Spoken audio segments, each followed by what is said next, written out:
A Nashville Predator is named one of the NHL's 3 stars of the week. And can the Preds handle what has all the makings of a trap game tonight?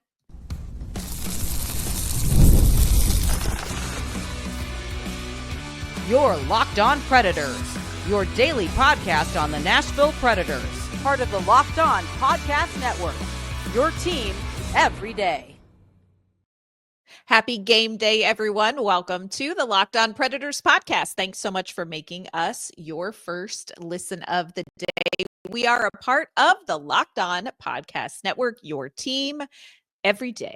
Want to kick off this Tuesday episode shouting out our Locked On Predators insiders and our everydayers who tune in to talk Nashville Predators hockey with us. We appreciate your support. We love spending a little bit of your day with you. Also want to welcome any first-time visitors to our show. Glad to have you here, y'all. It is going to be a wild ride if you stick around. I'm Ann Kimmel. I am a co-host and writer with Penalty Box Radio. And friends, I have a partner in crime. You do. I'm Emma Lingen, and I'm the Predators site editor and reporter for the Hockey News. Emma, the NHL yesterday recognized one of Nashville's best for his performance this week. We're going to tell you who earned the honor and share a very shocking stat that has us saying, okay. And then tonight, Nashville, of course, takes on the San Jose Sharks. We're going to share our keys to the game. We're going to talk about the matchup that we likely won't be seeing tonight. A little less drama in this game, y'all. Before we dive into all of that, want to let you know today's episode is brought to you by FanDuel. From the first whistle to the final drive, FanDuel makes the NFL playoffs even more exciting. Right now, new customers can bet $5 and get $300 in bonus bets if you win your first bet. Visit FanDuel.com to get started. All right, Emma, here we are freezing our butts off in Nashville, which, by the way, this is not what I signed up for when I moved down here. What is happening? No, I took my dog out this morning. Well, my dog. If you're regular listeners, you all know Minka. Upper management. Yes, we went out this morning, and I was like, I know it's going to be cold, so let me put my coat on, but let me just check. It was 9 degrees, wind chill 3. I'm like, that's assaulting. That is just assaultingly cold. That is offensive to our sensibilities here. And we cover hockey. We know cold. Yes, but that's the thing is, like, we voluntarily sit in a cold box for hours on end. We would like it to be, a little more pleasant outside, but yeah. I prefer the cold. Like, I prefer the winter and the fall. I'm not a summer girl, but this is a bit much. Yeah, this is too much. I will say this little insider tip for anybody who ever goes to an open skate at Centennial Sportsplex: extra layers. Bridgestone Arena is one temperature. Centennial Sportsplex for practice is Siberia. You're going to want to be prepared for that. It's insane. Extra layers, and if you need to go to the bathroom, hold it. Don't. Just, you're welcome. Just don't. But yeah, so, back inside, trying to thaw out, trying to warm up ahead of tonight's game at Bridgestone Arena. Of course, the Predators taking on the Sharks. A little bit later in the show, we're going to talk about that game. We're going to talk about the matchup that you all think you want to see, but you're probably not going to see. We'll talk about that. But big news yesterday, and it's not like we haven't been saying this, but the NHL must have caught one of our recent episodes, because Filip Forsberg was named the NHL's second star of the week yesterday, and rightly so. I love this. Last season, he was named the third star for the month of March, so peaking a little earlier, maybe peaking a little later than we had banked on as well, but here we are. Yeah, Filip Forsberg. This week, 3 games played, 4 goals, 7 points. I mean, when Phil is on. Like, it's just he is a wonder to behold. Well, and I will just say, because we know how much I enjoy being right. After the 18 game goalless streak, which was the longest of his career, what did I say? When he finally scored against Winnipeg, I said he scores in bunches. So Yes. I feel confident saying that this is sort of going to open the floodgates. And now we're flooding. There it is. Now the gates are open, and I just would like to say I was right. But I think that he is like, not only has he been, putting up points and finding the back of the net finally, and that's all good, and we need him to do that. But I look at like the Chicago game, for example, when he scored the tying goal that sent it to overtime. He has come up. It's not just the goals that he's scoring, it's the moments when he's scoring and he's coming up big. And that's like, I think you mentioned it, and on yesterday's show, that it's the like carry the team on your back kind of play that we have come to expect from Filip Forsberg. Yeah, he is very much the thermostat, I feel like, for that locker room, for this team on the ice. He sort of sets a tone. And, we had talked about this, I think, on yesterday's show. I'd asked Filip Forsberg, the goals are coming now. Is anything different? And he's like, I'm really not doing anything different. I am just trying to get to the same areas where I was. I am fighting to hang on to the puck. I am getting really great passes from my teammates. Horrible shooting percentage for Filip Forsberg to start the season. And he was in very great company. Let's just keep it real, Nashville. Like, nobody was really finding the back of the net. Here is a stat that just knocked my socks off when we're looking at like Filip Forsberg and a hot streak. Forsberg's career average shooting percentage over 13 seasons is 12.8%. Very respectable shooting percentage. In his last 5 games, Emma, and I know that, here I am mathing the math, but his last 5 games, his shooting percentage, 26.9%. I mean, and it's not like he's taking a few shots and hitting them. Like, he's had a couple of games where he had 7 shots, 8 shots, and he is just finding the back of the net. 26.9%. That would be second only in the league to Braden Point if this was really where he was actually scoring on a consistent basis. What's the key to keeping him kind of up there, do you think? I think it's just like you said, he's not doing anything different. He's not like you can't, or you haven't seen like a change in his approach or the way he plays. I think it's a lot of it is that puck luck that this team just did not have and are now starting to see, and that gives them confidence, and then the confidence helps them make those kind of plays and not just the scoring the goals, because Phil, we know this about Phil, that he's always going to score the goals from the angles that you think are impossible because that's just what he does. But it's about like everyone kind of buzzing at the same time and playing as a unit and getting the passes off and going to the net. And I think it's good because he's scoring, but he's not the only one who's scoring now. And so it's like huge. It's huge. And so it's almost like kind of free and easy a little bit. Yeah. Takes a lot of the pressure off when you are doing the right things and you see the results, because you tend to not question, is this really working? Am I really doing the right things? And I think Nashville has waited a little bit too long, but they're finally seeing the results for the effort that they're putting in. Coming up, we're going to talk a little bit about tonight's game and about the myth or the truth behind trap games in hockey coming up. Today's episode is brought to you by our friends at FanDuel. From the first whistle to the final drive, FanDuel makes the NFL playoffs even more exciting. Right now, new customers can bet $5 and get $300 in bonus bets if you win your first bet. That's $300 to keep the action going. The FanDuel app is easy to navigate, and the variety of bets keeps every game exciting. Plus, when you win, you get paid instantly. No waiting around for your winnings. Whether you're betting on your favorite team or just looking to add some extra excitement to the playoffs, FanDuel has you covered. Just visit FanDuel.com to join today and get started with $300 in bonus bets. That's FanDuel.com. Make this playoff season unforgettable with FanDuel, an official sportsbook partner of the NFL.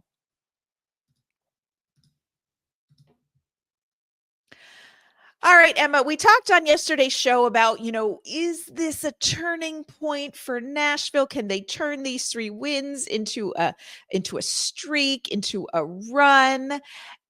And that's one question. I think the other question that we still have to just ask maybe before we get too excited is, could a run even matter at this point for the Nashville Predators? And, Emma and I, we like our statistics. Sort of. We like our hockey statistics. Yeah. Big math people, big numbers people. Big, huge, like nailed it in college. Right now, the Nashville Predators have a 3.9% chance to make the playoffs. So you're saying there's a chance. Hey, I'm just saying, before the Minnesota game, it was 3.3. So we're trending up. As they sang on the Jeffersons, we're moving on up. I mean, we got a long way to go to get to the east side, y'all. 3.9% chance to make the playoffs. Look, I loved watching what we watched last season. It was so exciting. It was so fun. But I also think fans have to remember that that's a little bit lightning in a bottle to go on the kind of run that the Predators did. Here's the other thing I'm going to say. See, look at me playing both sides of this one, Emma. According to tankathon.com, I think it might be worth noting, just throwing it out here, and let's discuss and see where we land with this. Nashville has the easiest strength of schedule remaining. Does that change how you feel about their chances? Why does it make me feel worse? Like, I don't know what this team has done to me this season, but for some reason, hearing that it has the easiest strength of schedule, I'm like, crap. Like, I don't know, just with because this whole season has just been sure. Yeah. Like they routinely have not shown up against the quote unquote beatable teams, the easier teams. Even most recently against Chicago, barely beat them. And that's, I don't mean disrespect to those other teams, but it's like, if you're looking at these teams as the sums of their parts, then Nashville should have a much better record than they do. And that's like what Steven Stamkos said after the I believe it was the Chicago game, where he was like, yeah, look, we're in no position. Like, we know our record. We know where we are in the standings. We're in no position to be looking at any game as a winnable game or an easy game, anything like that. But I don't know. I hope that they can stay consistent. I would say another thing too, and I brought this up on yesterday's show, that this team struggles on the road. They do. And so I would like to see them kind of get a little bit more in their groove on the road, because even these 3 straight wins, they've been great, but they've been all at home. So yeah, I don't know why that. Do now. What are you going to do now? Yes. Tonight's game is at home, but then you're right back on the road. Yep. So when you look at the easiest games that Nashville has left, you're looking at 3 versus San Jose. Of course, one of them's tonight. Another one is on Thursday. 2 left versus Chicago, 2 versus Buffalo. We've got one of those coming up. I think 1 or 2 before the Four Nations break, but we do see Buffalo at least once. 3 versus Anaheim, 1 more versus Seattle, 2 versus the Islanders. When you look at how Nashville has done so far against those teams, they're 2-2 against these quote unquote easiest games. Now, we are using quotes because anything can happen. When you're looking at hardest games remaining for Nashville, you've got 1 more against Winnipeg, 2 against Vegas, 2 against Dallas, 1 against the Kings, 1 against Toronto, 1 against Carolina. And in those games so far, Nashville has gone 5-5.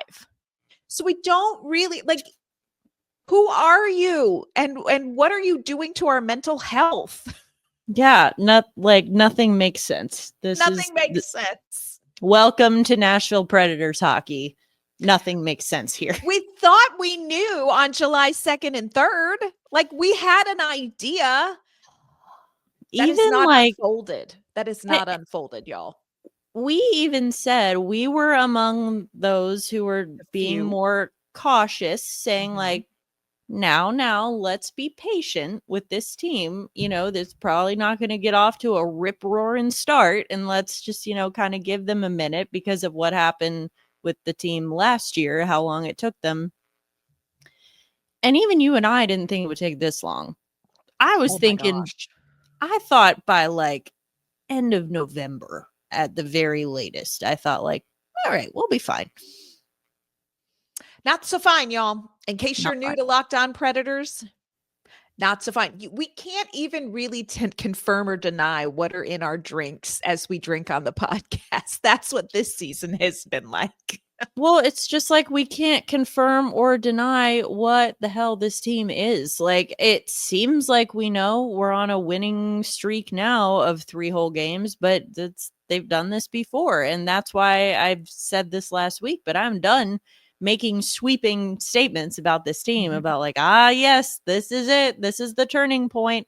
Again, this team is so unpredictable that I'm just like, whatever happens does not surprise me anymore. Yeah. I mean, Mike Fisher could come out of retirement again, and I'd be like, sure. Okay. Absolutely. Why not? Yeah. And tonight, I think, has the makings of one of those games that is going to result in a big feeling. Like everybody, you beat Vegas and you have this dramatic shootout win against Chicago, and then Minnesota and all the drama, and Nashville just lays down a 6-2 win. And so the feelings are somewhere, and all it's going to take is a loss to San Jose, and it's just going to go spiral right down. And look, tonight's game has all the makings of what we refer to as a trap game. So my first question for you, Emma, is how do you define a trap game? What makes a game a trap game? And do you believe it's a legit thing? Well, I absolutely believe it's a legit thing. And every coach or player that you interview will tell you they don't believe that it's a legit thing. And they are does not believe in them. They'll all say they don't. They are 100% lying. They absolutely know what a trap game is, and it's a thing. So, I mean, honestly, I will say that Nashville has become the trap game for some of these teams with how poorly they started their season, where, you go into it knowing the strength of your opponent, knowing that on paper, you are the better team in almost every category. You should win this game.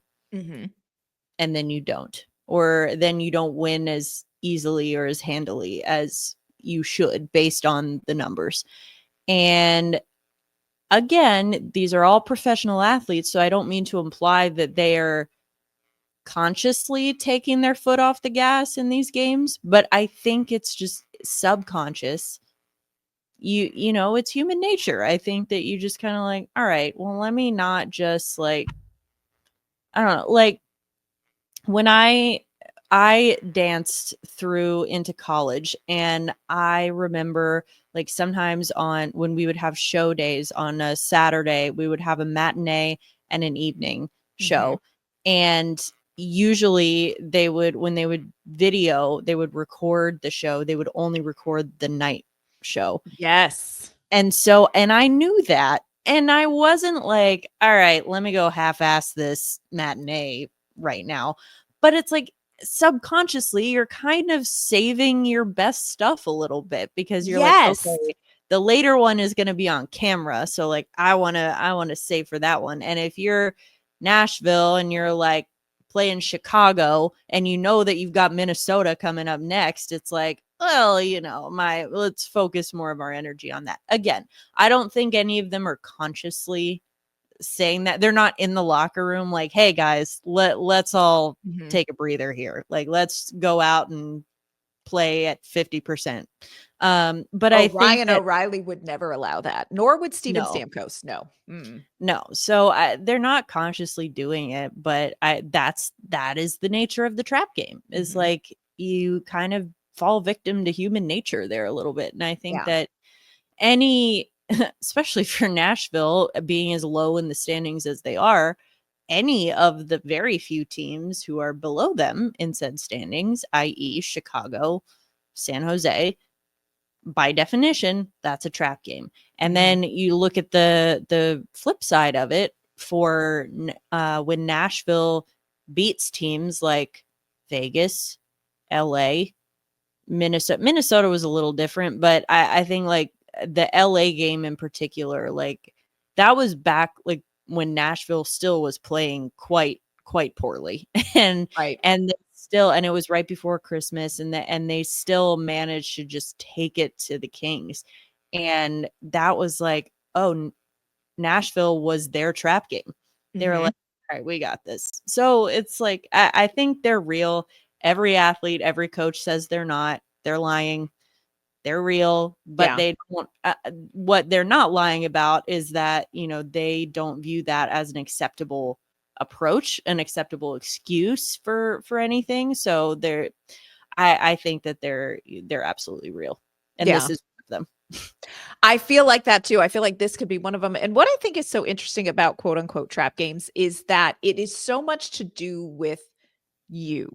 It's not even about the opponent so much. It's a mental state. Like theater, very much like dance. If you had a matinee and an evening show, you would never say, I didn't give it my all in the matinee. But in the back of your mind, you know, I still have to do this again. And, you know, it's different. Professional athletes, this is one of the things that I find so fascinating. We got a chance to talk to Mark Borvietsky at Penalty Box Radio last week and wanted to ask him this, and going to get back to him on this. But talking about retirement for professional athletes is usually really a challenging situation, because the nature of being a professional athlete is you have to be where your skates are. Like, you cannot think ahead to the away San Jose game or the Anaheim game. You have to think about the game tonight. And if you are that focused on tonight, you are certainly not thinking about like, hey, you know what, when my career wraps up, what am I going to do next? How am I going to do that? So I think that feeds into, you just have a different perspective as a professional athlete. And I think that feeds into things like trap games. I think that feeds into things like the challenge of transitioning from player to retirement and things like that. Coming up, we are going to take a closer look at tonight's game against San Jose. We're going to tell you who is likely not going to be on the ice. Y'all might be disappointed. I don't know. After the drama this week, I feel a little relieved. We're also going to share with you our keys to the game.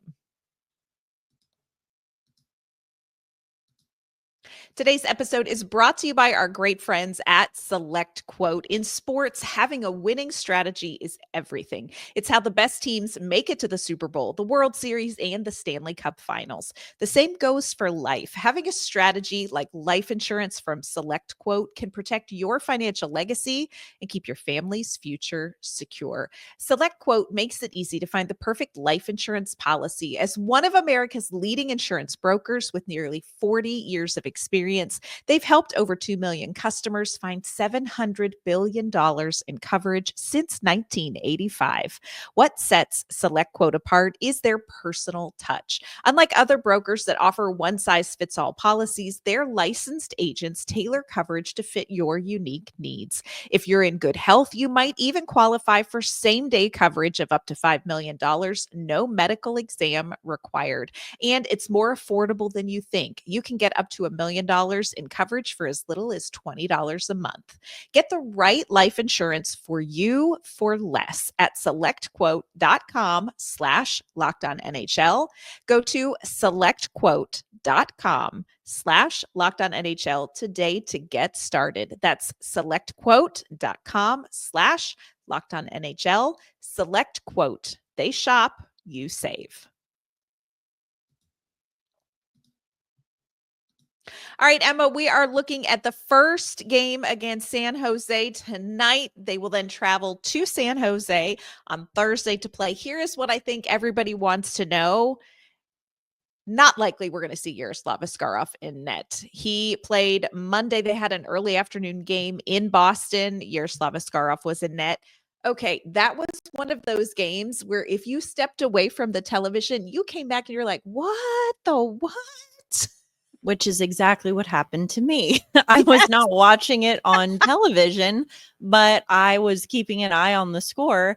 And then so the last time I checked the score, it was 3-2 Boston I'm sorry, 3-2 San Jose in the second period.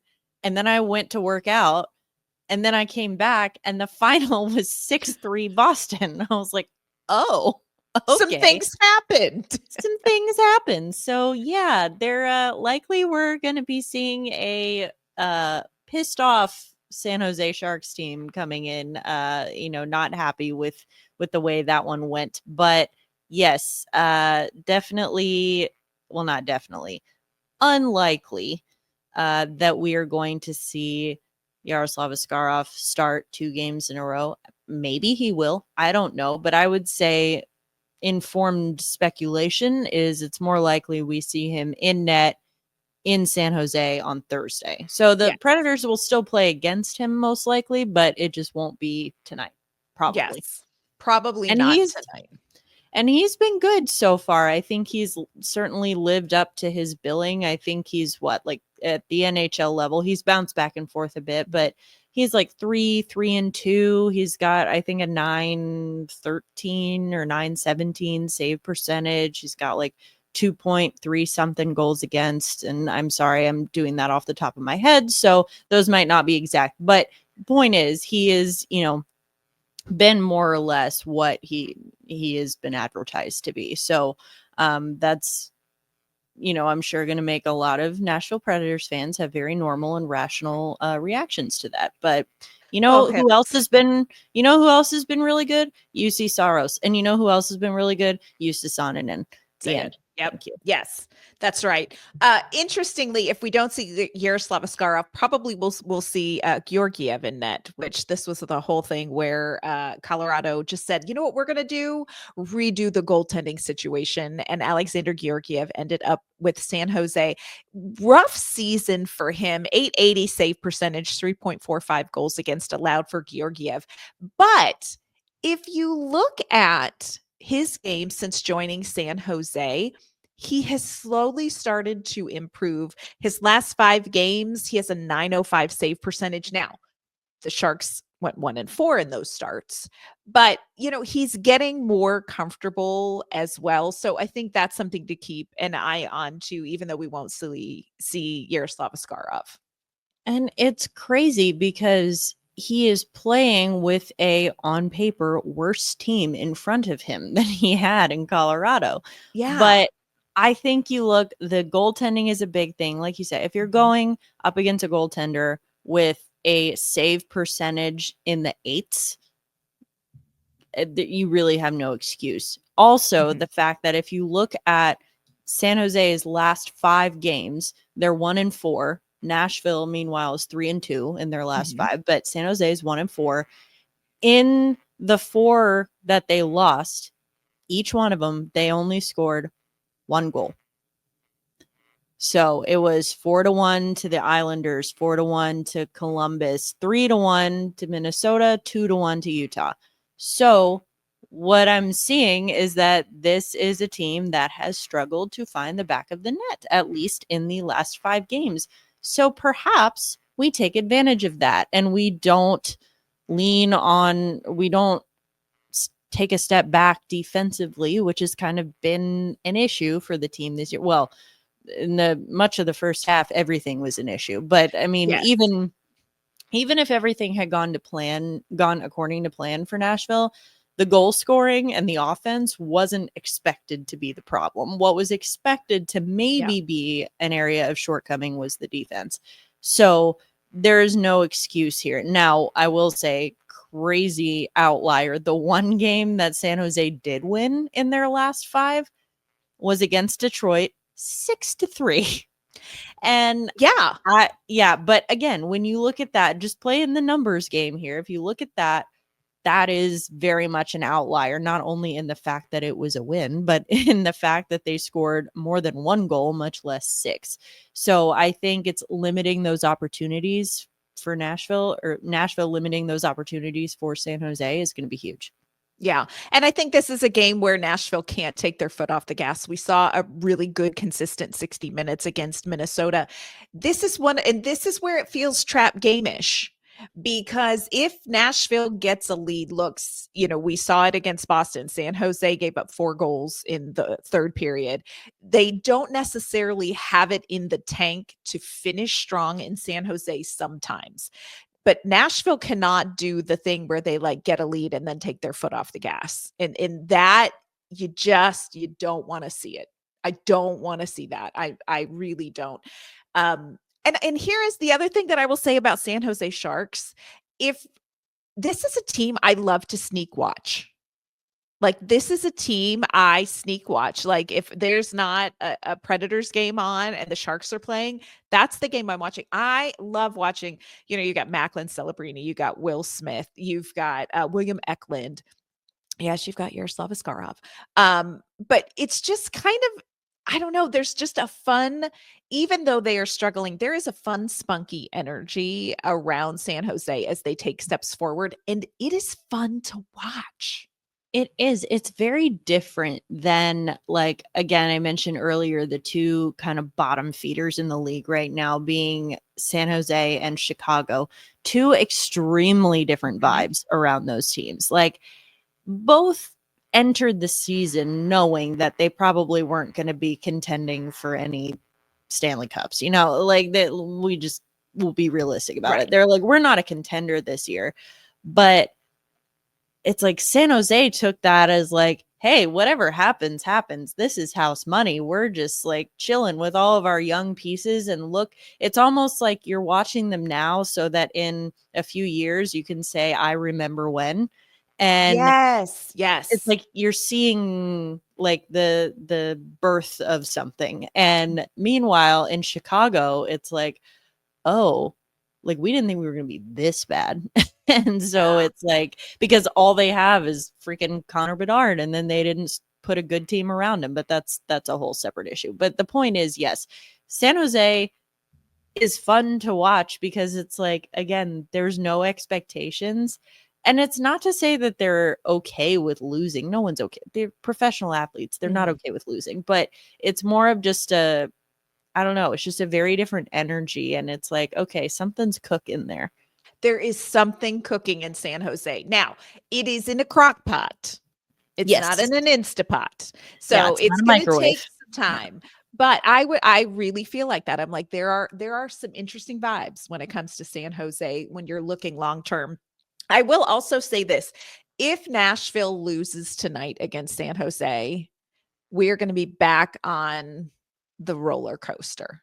This feels and I don't even want to say it because look, 3.9% chance of getting into the postseason. But this is one of those games where if you are going to believe that this team has the talent that it looks like they have on paper, we really need the Predators to come away with a win tonight.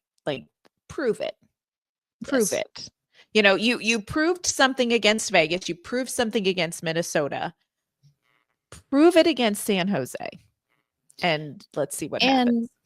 And let's see some consistency, because I talked about this on yesterday's show, but the 3 wins have been good, but only one of them has even come close to being a complete 60-minute effort. And that was the game against Minnesota. And I need to see more of that.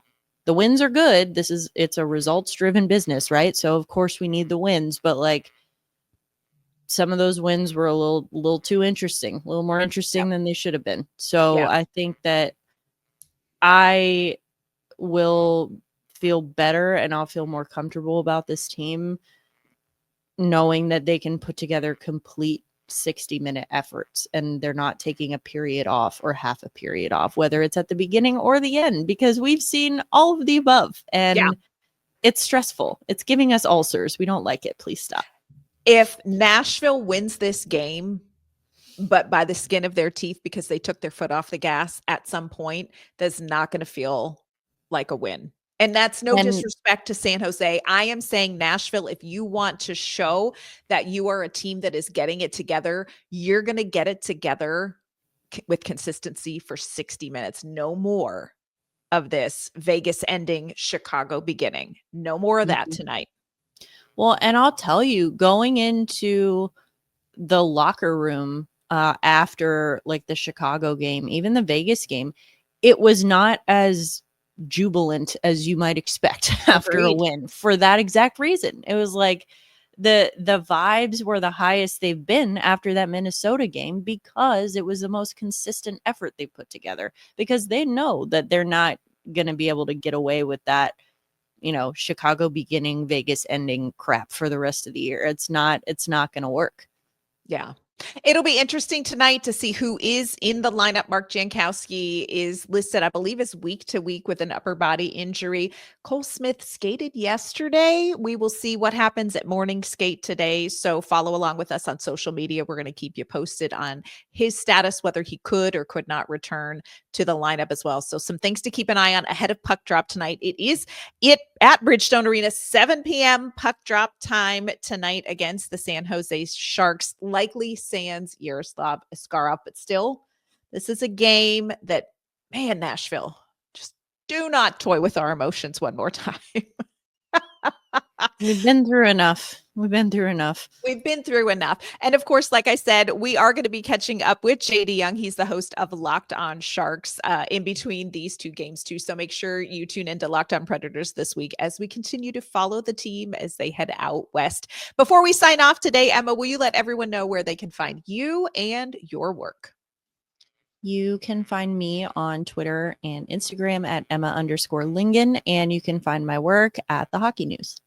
You can find my work with penaltyboxradio.com. You can find me on social media at ANK_Mama on Ice. You can find the podcast at LO_Predators. Of course, we're on your favorite podcasting platforms, and you can find us over on YouTube as well. That's going to do it for this Game Day Tuesday episode. We will be back tomorrow. We're going to recap whatever we see. You should know how the game went within the first 7 or 8 seconds of tomorrow's podcast. Our face.